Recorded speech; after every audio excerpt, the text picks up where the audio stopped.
नमस्कार दोस्तों, कैसे हैं आप लोग। मैं रूम की हाजिर हो गई हूँ कुछ सच्ची घटनाएं या हॉरर इंसिडेंट लेके।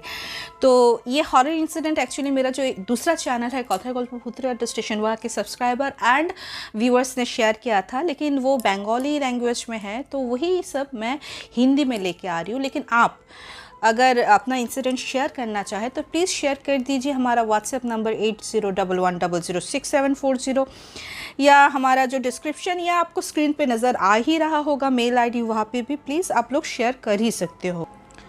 तो मैं हॉरर इंसिडेंट सुनाती हूँ तो एक डिस्क्लेमर देना है मुझे कि हम लोग रात का एफएम हॉरर स्टेशन कोई भी अंधविश्वास को प्रमोट नहीं करता है। हमारा मेन उद्देश्य है आप लोगों को एंटरटेन करना। प्लीज़ इस चैनल को सब्सक्राइब कर लीजिए। तो फर्स्ट इंसिडेंट मैं जाऊंगी दोलादास शेट्टी मैम को। अच्छा, दोलादास शेट्टी मैम ने ये शेयर किया था। Actually she is from West Bengal, लेकिन उनका जो ससुराल है ना वो है कर्नाटक बेंगलोर में। तो जबकि ये बात है तब उनकी शादी नहीं हुई थी, और वो ना जैसे उनका जो घर था उस घर से वो काचरापाड़ा बोल के एक जगह है, वेस्ट बंगाल में ही है, कलकत्ता से ज़्यादा दूर नहीं है, वहाँ पे रिहर्सल करने के लिए जाती थी। रिहर्सल किस बात की? शी इज़ वेरी मीन्स वो बहुत ही अच्छी सिंगर है। इनफैक्ट उन्होंने अदनान स्वामी के साथ भी स्टेज शो किया है। तो आप सोच ही सकते हो कि कितनी अच्छी उम्दा कलाकार होंगी। तो उनका जैसे रिहर्सल रहता था ना काचरापाड़ा में, तो वो लोग लोकल ट्रेन में ही अप डाउन करते थे। तो जैसे काचरापाड़ा से वो लोकल ट्रेन में चढ़ी और उनके जो घर का स्टेशन है ना वहाँ पे उतरी। उनके पापा हमेशा लेने आते थे, क्योंकि थोड़ा रात हो जाने से भी तब कोई प्रॉब्लम नहीं था। अच्छा, उनके स्टेशन से और उनके घर तक जो रास्ता था ना वो पैदल जाने से hardly 10 to 15 minutes walking distance था। लेकिन उस एरिया में एक पॉन्ड था, हाँ ठीक है, जिसको पुकुर बोलते हैं। तो उस पुकुर के आसपास ना बहुत बड़े बड़े पेड़ पौधे थे। एक जंगल टाइप का माहौल था, मीन्स घना जंगल, झाड़ियाँ बहुत थी। और आसपास के लोगों का ये कहना था ये एरिया बिल्कुल भी अच्छा नहीं है, क्योंकि बहुत सारे हॉन्टेड इंसिडेंट या पैरानॉर्मल एक्टिविटीज़ इस एरिया में होते रहते थे।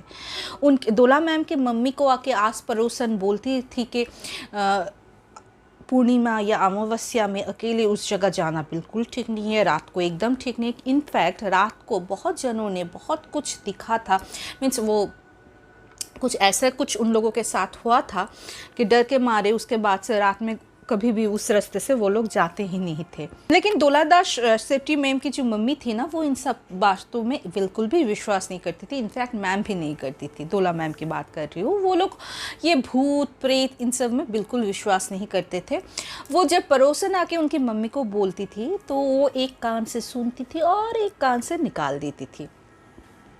तो एक दिन क्या हुआ, जिस दिन की बात है उस दिन सुबह में उनके पापा को बोला आज मेरा रिहर्सल है पापा। तो पापा बोले आज मैं तुमको स्टेशन से लेने नहीं आ पाऊँगा, बिकॉज मुझे बाज़ार जाना है, बहुत से सामान मुझे ख़रीदनी है और मेरा एक दोस्त आने वाला है, उससे मिलना है, कुछ ज़रूरी काम है।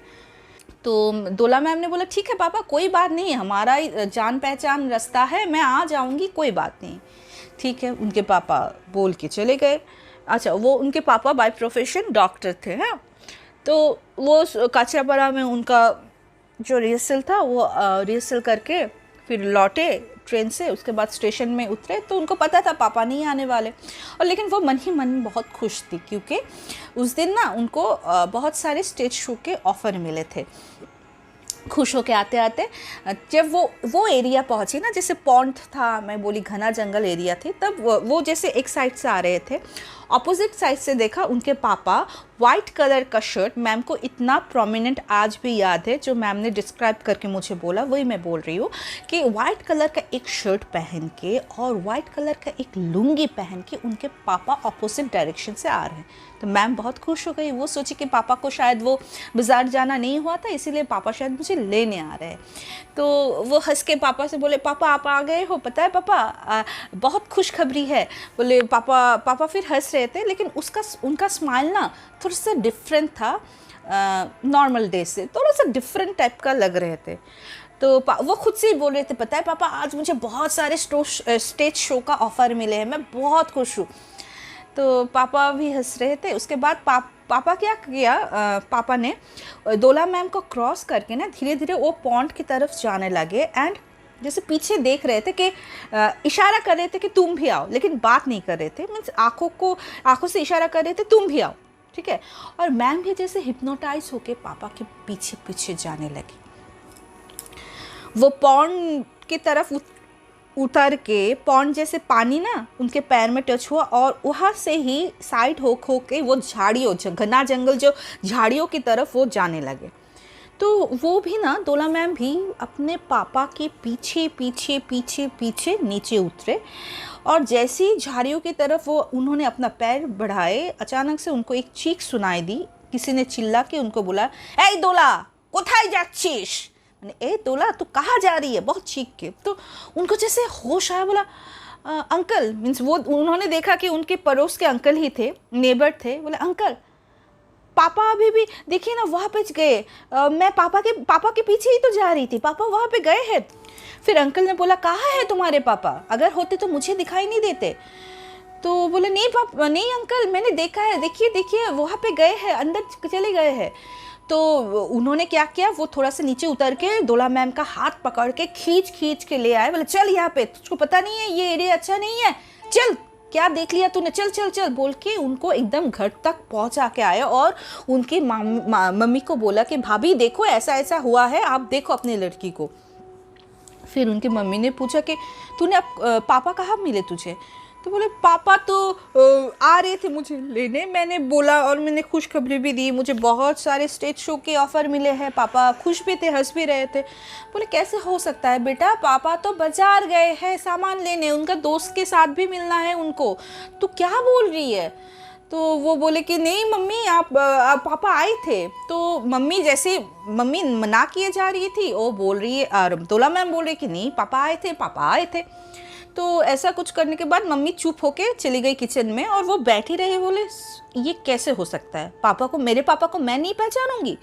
थोड़ी देर के बाद पापा आए, फिर वो हंस के बोले पापा आप गए थे ना मुझे लाने, देखो ना कोई भी विश्वास नहीं कर रहा है, वो अंकल भी नहीं कर रहे थे, मम्मी भी नहीं कर रही थी। तो पापा जैसे आसमान से गिरे, बोले मैं गया था तुझे लाने, नहीं मैं तो सारे बाजार गया था, सामान लिया, दोस्त के साथ बात करते करते थोड़ा सा टाइम लग गया, मैं तो सुबह में बोल दिया तुझको मैं नहीं ला पाऊंगा बेटा, तो अकेले आ जाना। और मैं सारे रास्ता टेंशन करते हुए आ रहा था कि तू ठीक ठाक घर पहुंच गई होगी या नहीं। अच्छा तब मोबाइल का उतना वो नहीं था, हाँ प्रचलन नहीं था। तो वो दोला मैम जैसे दोला मैम आसमान से गिरी पापा की बात सुन के, ये कैसे पॉसिबल है पापा, मैंने आपसे बात किया, आप हंस रहे थे, मैंने जैसे ये खुशखबरी सुनाई तो पापा ने फिर साफ मना कर दिया, नहीं बेटा ये पॉसिबल नहीं है। फिर दोला मैम ने सारा इंसिडेंट, वो जब आ रहे थे पापा का ड्रेसअप कैसा था, पापा क्या किए, पापा ने पॉन्ड के पास जाया, तब जाके पापा और मम्मी को ये जो लोग इतने दिनों से बोल रहे थे ना आस पड़ोस के लोग, ये एरिया अच्छा नहीं है, इसमें बहुत सारे पैरानॉर्मल एक्टिविटीज़ के बारे में बहुत जनों ने एक्सपीरियंस किया है, तब जाके उनको विश्वास हुआ। एंड दोला मैम को जो मीन्स बोलते हैं ना पूजा पाठ या भगवान जी का थोड़ा फूल वो करना, भगवान जी का भोग चढ़ा के वो भोग खिलाना, वो सब किया। तो जो भी हो, तो ऐसा एक इंसिडेंट हुआ जिसके बाद वो रास्ते में दोला मैम के साथ दोबारा और कोई इंसिडेंट नहीं हुआ, इसीलिए क्योंकि वो कभी भी रात को अकेले उस रास्ते से जाती ही नहीं थी।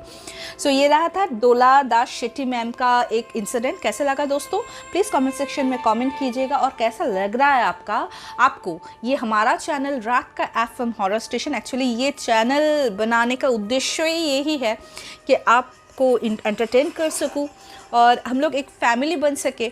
तो ऐसे ही मेरे साथ बने रहिए, अपने आस पड़ोस या अपने रिलेटिव्स के साथ शेयर कीजिएगा ये चैनल।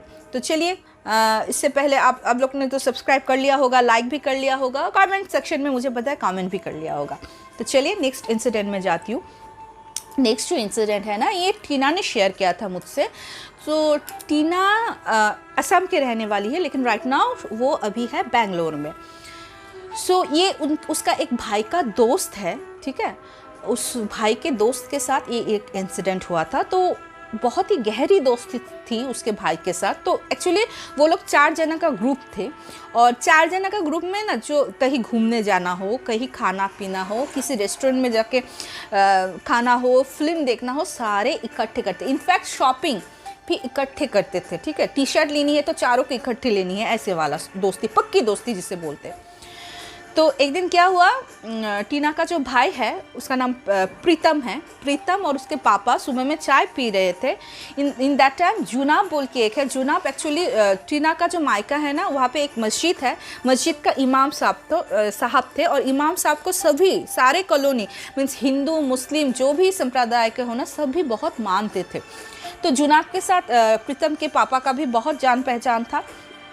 सो जुनाब आके बोल रहे कि प्रीतम, तू यहाँ पे चाय पी रहा है, तूने कुछ सुना है क्या? तो प्रीतम बोले क्या है, किसके चाचा, आप किस बारे में बोल रहे हो?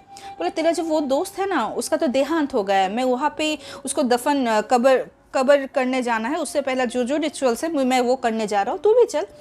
सो प्रीतम तो जैसे आसमान से गिरा, और जुनाब जैसे ये सब बोल रहे थे ना, वो भी बहुत अपसेट था, बिकॉज उस जिनका देहांत हुआ था ना, उसका एज हार्डली 22 या 21 या 22, इतना ही यंग एक लड़का था। तो जुनाब भी बहुत मीन्स उनका भी बहुत अपसेट थे। और जैसे प्रीतम ने ये बात सुनी ना, तो प्रीतम जैसे मीन्स उसका तो पूरा क्या बोलो, दुनिया हिल गई। वो रोने लगा फूट फूट के, बोले ये क्या बात कर रहे हो चाचा, आप ये क्या न्यूज़ सुना रहे हो मुझे? तो बोले चल बेटा तू भी चल, आखिरी विदाई दे दे अपने दोस्त को, ऐसे बोल के लेके गए। और वहाँ पे देखने के बाद सारे फूट फूट के रो रहे थे, बिकॉज इतना एक छोटा सा बच्चा अगर ऐसा डेथ हो जाए तो ये एक्सेप्ट करने में सबको तकलीफ होती है, परिवार को तो होती है, आस पड़ोस को भी होती है बहुत।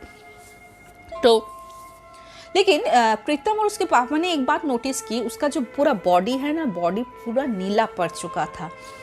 तो तब उस माहौल ही कुछ ऐसा था कि पूछना नहीं बना कि ये कैसे हुआ और इसका बॉडी नीला क्यों है। तो वो लोग रिटर्न आ गए। 2 दिन बाद ये जो जुनाब है ना, जुनाब से इन लोगों को पता चला एक्चुअली हुआ क्या था।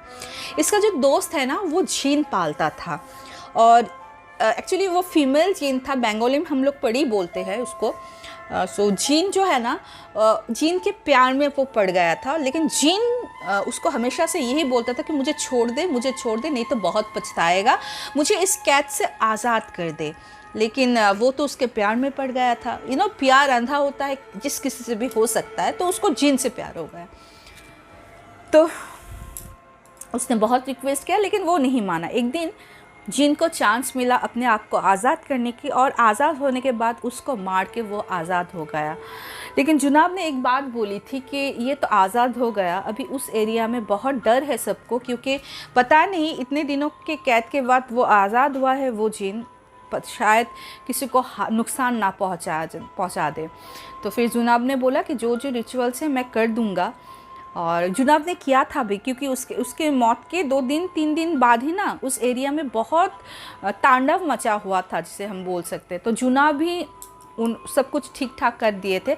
जुनाब के बारे में एक बात बता देती हूँ। मैंने तो बोला था वो मस्जिद के इमाम थे, लेकिन उनका और एक काम था। जैसे हिंदू हो, मुस्लिम हो, क्रिश्चियन हो, जो भी हो, अगर किसी को पॉजेस कर ले कोई आत्मा, किसी को पकड़ लेती है ना, तो उस आत्मा से निजात दिलाते थे जुनाब।